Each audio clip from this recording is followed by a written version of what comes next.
nós abrimos a palavra de Deus, vamos falar com Ele, pedir a permissão dele. Oremos. Querido Deus, meu Pai, que Deus está aqui um pouquinho dos teus filhos, meu Deus. Que o Senhor, meu Deus, venha nos abençoar, que o Senhor possa abrir nossos corações, meu Deus, para entender a tua palavra. Amém. Que o Senhor também, meu Deus, venha abençoar, que nós podemos colocar em prática tudo que foi dito, meu Deus. Que o Senhor possa nos ajudar, meu Deus, a entender e também compartilhar um pouquinho da tua palavra. Que o Senhor possa nos usar para ser missionários para Deus. É isso que nós pedimos e desde já te agradecemos. Em nome de Jesus. Amém. Todo mundo já encontrou Lucas 15? Essas parábolas, essas 3 parábolas lá de Lucas 15, elas são bastante conhecidas, né? São bastante citadas em vários cultos. Em Lucas 15 fala sobre a parábola da ovelha perdida, a parábola da dracma perdida, em algumas linguagens é moeda perdida, e a parábola do filho perdido. Né? Em Lucas 15, então, cita essas 3 parábolas. Vamos ler um pouquinho para a gente poder entender. Lucas 15, 1. Aproximavam-se de Jesus todos os publicanos e pescadores para ouvir. Os fariseus e os escribas murmuraram, dizendo: Este recebe pecador e come com eles. Jesus lhes contou essa parábola. Qual de vocês é o homem que, possuindo 100 ovelhas e perdendo uma, não deixa no deserto a 99 e vai em busca das que se perdeu, até encontrá-las? E quando encontrar, põe-na sobre os ombros, cheio de alegria, e indo para casa, reúne os amigos e vizinhos, e dizendo-lhes: Alegrem-se comigo, porque eu achei minha ovelha perdida. Digo a vocês que assim haverá mais alegria no céu por um pecador que se arrepende do que por 99 justos que não necessitam de arrependimento. E ele continuou: Ou qual é a mulher que, tendo 10 dracmas, perde uma delas, não acende a lamparina, varre a casa e procura com muito empenho até encontrá-la? E quando, dizendo: Alegrem-se comigo, porque achei a dracma que eu tinha perdido, eu afirmo a vocês que a mesma alegria existe diante dos anjos de Deus por um pecador que se arrepende. E Jesus continuou: Certo homem tinha 2 filhos. O mais moço deles disse: Pai, eu quero que o Senhor me dê parte dos bens que me cabem. E o pai repartiu os bens entre eles. Passando muitos dias, o filho mais moço, ajuntando tudo que era seu, partiu para uma terra distante e lá desperdiçou todos os seus bens, vivendo de forma desempreada. Depois de ter consumido tudo, naquele país teve uma grande fome e ele começou a passar necessidade. Então, foi pedir trabalho a um dos cidadãos daquela cidade, e este mandou para seus campos a fim de cuidar dos povos. Ali, ele desejava alimentar-se das alfarrobas que os povos comiam, mas ninguém lhe dava nada. Então, caindo em si, disse: Quantos trabalhadores do meu pai têm um pão com fartura, e eu aqui estou morrendo de fome. Vou me arrumar e voltar para a casa do meu pai. E dizer: Pai, pequei contra Deus e diante do Senhor. Já não sou digno de ser chamado teu filho. Trate-me como um dos seus empregados. E arrumando-se, foi para o seu pai. Vinha ele de longe quando o pai o avistou, e compadecido dele, correndo, abraçou e beijou. E o filho disse: Pai, pequei contra Deus e diante do Senhor. pai, porém, disse aos servos: traga depressa a melhor roupa e vistam nele, e ponham um anel no dedo, e sandálias nos pés. Tragam e matem o bezerro gordo. Vamos festejar, porque meu filho que estava morto reviveu, estava perdido e foi achado. E começaram a festejar. Então, nessas parábolas, falam um pouquinho sobre os perdidos, né? Nosso título da nossa mensagem, a gente fala assim: encontre o que está afastado. Muitos irmãos hoje, infelizmente, já estão afastados da igreja, né? Muitos saíram, né? Mas muitos de nós não foi atrás daqueles que se perderam, né? Que o nosso dever é de buscar os irmãos. Um dia saiu daqui. Nós devemos sempre buscar aqueles, né? As ovelhas de Deus. Muitos também ainda continuam, né, na igreja. Nós mesmos continuamos na igreja, mas alguma coisa está afastando de Deus, né? Alguns estão fazendo o trabalho, mas mesmo assim está um pouquinho afastado de Deus, né? Não está aquele 100% a Deus. Nós devemos sempre estar cultivando a nossa fé, a nossa pureza, o nosso amor, né? Então nós devemos sempre estar buscando a Deus, independendo de onde nós estivermos. Se nós estivermos trabalhando, se nós estivermos passeando, se nós estivermos fazendo nossos afazeres em casa, nós devemos sempre estar buscando a presença de Deus, porque sem Deus nós não somos nada. Sem Deus nós não vamos ao lugar nenhum. Então, se nós almejamos um dia ir para o céu, né, conhecer as riquezas que Ele se prepara para nós devemos primeiramente buscar Ele aqui na terra. Se nós não buscarmos Ele aqui na terra, nós não vamos para o céu. Então nós devemos todos os dias cultivar a nossa fé, a nossa pureza e o nosso amor, né? Que a nossa lição mesmo estava falando sobre amor, né? Então, você vê como o amor é importante para a vida de um cristão. Então nós devemos sempre estar amando aquele, não só aquele pastor, mas devemos estar amando todos os nossos irmãos, né? Todos aqueles que nos rodeiam. Nós devemos sempre estar amando o nosso próximo. Então nós devemos amar o nosso próximo como a nós mesmos amamos, né? Então nós devemos sempre estar cultivando isso. A nossa fé também, irmãos. A gente tem que cultivar todos os dias a nossa fé. Devemos bater o nosso joelho no chão. Se não pode bater o nosso joelho no chão, ore do jeito que tiver, mas sempre ore, sempre fale com Deus. Né? Não deixe para amanhã eu oro. Não, é hoje, agora. Não deixe para amanhã. Não deixe nada para amanhã. Se você precisa voltar, volte hoje. Se você precisa mudar alguma coisa, mude hoje. Porque amanhã pode ser tarde demais. Hoje a gente pode estar aqui. Agora a gente pode estar aqui. A gente não sabe o que vai acontecer a porta fora. Então nós devemos sempre estar em comunhão com Deus. Sempre estar buscando a Deus. Porque nós não sabemos o dia de amanhã. A gente não sabe os minutos que vai acontecer depois que nós saímos aqui. Né? Jesus não deixou data para ele voltar. A gente sempre, as mensagens sempre estão batendo na mesma tecla. Mas por quê? Porque nós estamos dormindo. Então nós precisamos acordar.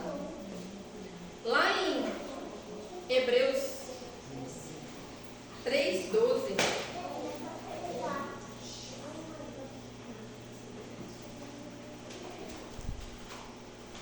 diz assim: tenham cuidado, irmãos, para que nenhum de vocês tenha um coração mau e descrente, que se afaste de Deus. Nós devemos sempre estar com o nosso coração ligado a Cristo. Sempre devemos abrir e entregar o nosso coração a Ele. Em suas orações coloque: Deus, eu entrego o meu coração a Ti. Não deixe que o meu coração afaste de Ti. Não deixe que as coisas deste mundo afaste de Ti. Então nós devemos sempre tomar cuidado com as coisas que o mundo está oferecendo. Nós devemos sempre tomar cuidado com aquilo que a gente acha que está bom para nós, mas não está.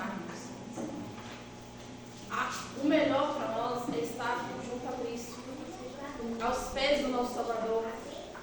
Sempre estar com Ele todo santo dia. Quando nós acordamos, temos o nosso culto matinal, quando nós pedimos a presença de Deus, o nosso dia é produtivo. O nosso dia melhora. O nosso dia é cheio, repleto de bênçãos. Por quê? Porque nós estamos em comunhão com Deus. Então não devemos deixar aquilo que a gente pode fazer agora para amanhã. Então se nós tivermos alguma coisa nos impedindo, pede a Deus. Fala, Deus, tira isso de mim. Porque eu quero ficar contigo. Eu quero conhecer a tua face. Então nós devemos todo santo dia fazer essa oração. Senhor, abre o meu coração. Eu não sou nada sem o Senhor. Então abre o meu coração e eu quero me entregar todo santo dia ao Senhor. Quando eu estou aqui à frente, algum testemunho está vindo, né? É a segunda vez que eu prego no sábado. E eu não sou muito acostumada a pregar, mas quando eu sinto a presença de Deus, quando Ele fala comigo, contar o meu testemunho, eu não posso deixar para depois, né?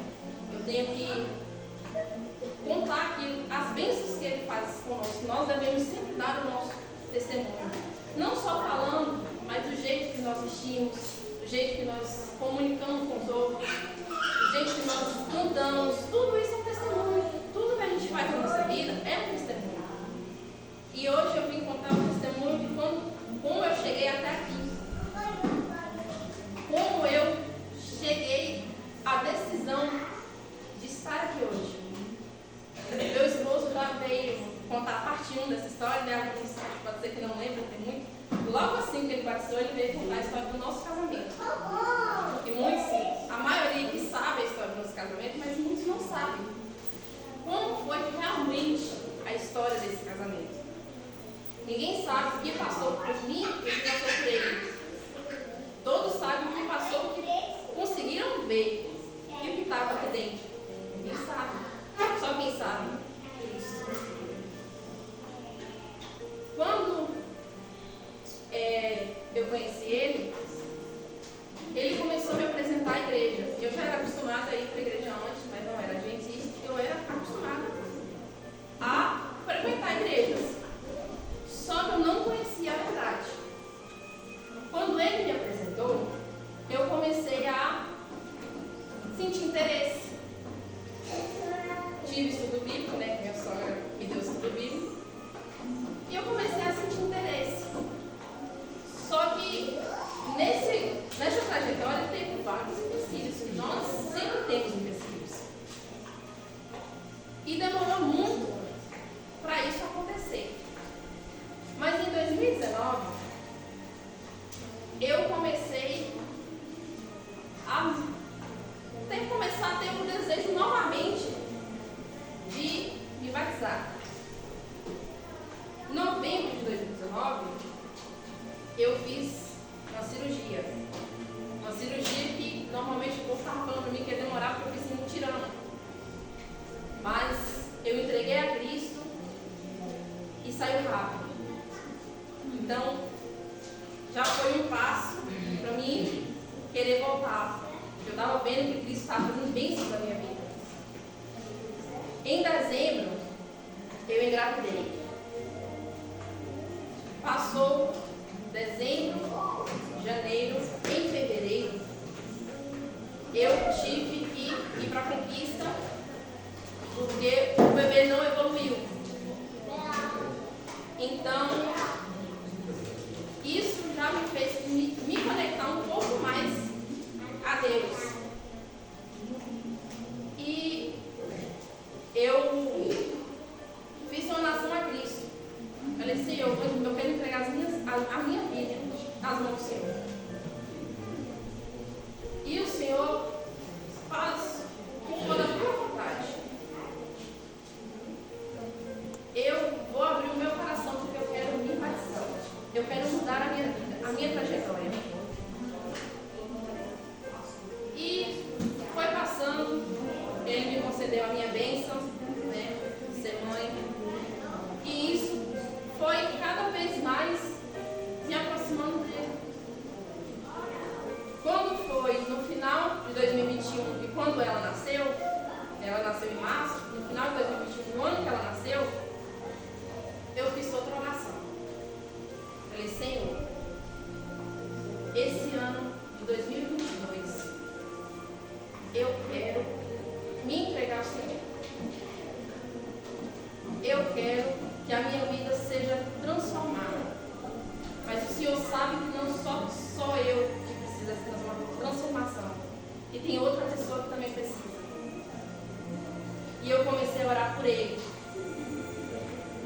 Porque não bastava ser só eu. Ele também tinha que mudar a vida dele. Nós precisamos aceitar a minha vida e a dele. Como casal, nós podemos aceitar a nossa vida com Cristo. Então eu comecei a orar do final de 2021 até mais ou menos lá para abril, maio, por aí de 2022. Foi quando, mais ou menos, não sei se foi abril, foi maio, ou foi junho, mais ou menos esses 3 meses. Eu não recordo muito bem a cena, mas ele me conta que ele veio conversar comigo para fazer um quarto lá em casa. Sabe o que eu achei que ele veio conversar comigo? Sobre o casamento. E eu comecei a conversar com uma coisa que ele não tinha vindo conversar comigo. Mas a partir daí começou. Mas sabe por quê? Ele veio conversar comigo, foi para abrir uma brecha de eu poder ter coragem de conversar com ele. Porque eu precisava conversar com ele, mas não sabia como conversar com ele. E Deus me deu a oportunidade de conversar com ele. Então, a partir daí começamos a arrumar um casamento. Irmãos, você sabe, quem é casado aqui sabe como é difícil arrumar um casamento. Casamento, no máximo, para você conseguir arrumar um casamento, uns 5 meses. O meu foi menos de 1 mês. Mas por quê? Porque estava na mão de Deus. Eu entreguei primeiramente nas mãos dele. Eu não cheguei lá sem ele e falei assim, ó, vamos casar, pronto, acabou. Não. Primeiramente eu fui entregando nas mãos de Deus. E ele foi nos ajudando, ele foi nos guiando. Então, nosso casamento foi uma bênção de Deus. Porque Deus, vocês já ouviram falar, Deus ama o casamento. E eu sou a prova disso. Ele ama o casamento. Ele ama ver os seus filhos voltar para ele. Ele faz festa, os anjos fazem festa quando vê uma pessoa aqui dentro.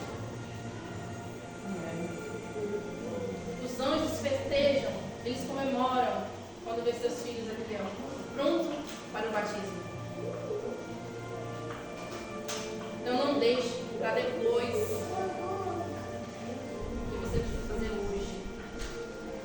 Não deixe para depois se você precisa sentar a sua vida. Não só aqueles que não voltou para Cristo, mas aqueles que também são batizados também precisam sempre estar em comunhão, sempre estar abrindo seus corações para Cristo. E muitas vezes no dia a dia a gente acaba deixando para depois uma oração, a lida da lição. Muitas vezes a gente esquece, né? Alguns, não sei a vida de ninguém, mas pode ser que a gente ainda esquece. Isso não pode acontecer. De Deus não pode nunca esquecer, porque Ele nunca esquece da gente. Nós devemos pegar o exemplo dele para a gente. Se Ele nunca esquecemos da gente, então não devemos esquecer dele. Nós devemos sempre estar com Ele. Sempre. Então, se tiver alguém aqui hoje que precisa mudar, fale para Cristo. Cristo, eu quero ser transformado. Eu quero ser mudado. Eu quero abrir o meu coração. Eu quero que o Senhor molda a minha vida. Eu quero que o Senhor quebre a minha vida e faça novamente. Eu quero que você escreva uma nova história para mim. Porque depois que a gente começamos uma nova história, a nossa vida muda completamente. Completamente. A gente vê Deus agindo em cada detalhe. E muitas vezes nós estamos cegos, nós não estamos vendo as bênçãos que Deus está concedendo para nós. E a partir do momento que nós nos entregamos, nós conseguimos ver o que Ele faz constantemente. Os livramentos que Ele nos dá. Nós não imaginamos quantos livramentos que nós já teve sem mesmo perceber que teve esse livramento. Então nós devemos sempre estar perto dele, sempre estar nos caminhos dele. Então nós devemos voltar para casa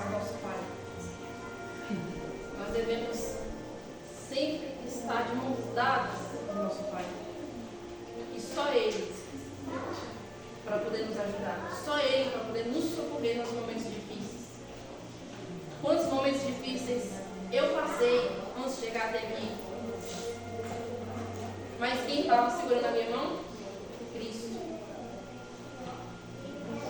Muitas vezes nós achamos para falar uma coisa que nós nos necessitamos a um amigo aqui na terra. Para alguém que muitas vezes vai te julgar, vai falar que não, que isso aí não é para você desistir. Mas na verdade a gente tem que entrar no nosso quarto, trancar a nossa porta e falar para Deus. Nós devemos falar a Cristo. Ele é o nosso melhor amigo. Ele é o único que não vai te julgar. O único que não vai falar para você desistir. Pelo contrário, ele vai te ajudar a fazer aquilo que você está fazendo. E se ele ver que não é para você, ele vai trilhar um novo caminho para você. E vai te mostrar o que é melhor para você. E no final você vai ver que aquilo que você queria não era nada. E Cristo está preparando para nós. Cristo está preparando uma mansão linda para nós. Uma cidade linda para nós. Mas nós temos que aceitar e mudar a nossa vida. Não basta só falar, nós devemos fazer. Não basta só falar, eu vou mudar. Não, devemos nos entregar e mudar verdadeiramente. E buscar constantemente. Porque sem a busca também não adianta. Porque se nós não buscarmos a Ele constantemente, não vai adiantar de nada. Nós devemos sempre estar buscando Ele. Sempre estar orando para Ele. Sempre estar aqui, lendo isso aqui. Isso daqui é o nosso manual. Nosso manual está aqui. Mas nós devemos sempre estar com essa palavra aqui, sempre. Se tiver alguma coisa que não está deixando você estar perto de Cristo, peça a Ele, que Ele vai te ajudar. Que Ele vai te tirar dessa. Se tem alguém passando por alguma necessidade, peça a Cristo misericórdia, que Ele vai te ajudar. Peça a Ele de bom coração, abre mesmo seu coração verdadeiramente. Aquela oração que você chega a chorar. Aquela oração que fervou mesmo. Ele vai te ouvir. Ele sempre está te ouvindo. Então que Deus possa nos abençoar, que nós possamos sempre estar com Ele. Sempre estar no caminho dele. E se alguma tentação tentar te afastar dele, fala, Deus, não deixe que isso me afaste de ti. Tira isso de mim. Eu não quero isso para mim. Eu quero na minha vida o Senhor. Eu não quero na minha vida as coisas deste mundo. Eu quero na minha vida as coisas celestiais. Nós devemos sempre estar com Deus. Nós devemos sempre estar em oração a Deus. Quando nós entregarmos verdadeiramente, vocês vão ver como é gostoso estar perto de Deus. Como é gostoso fazer as coisas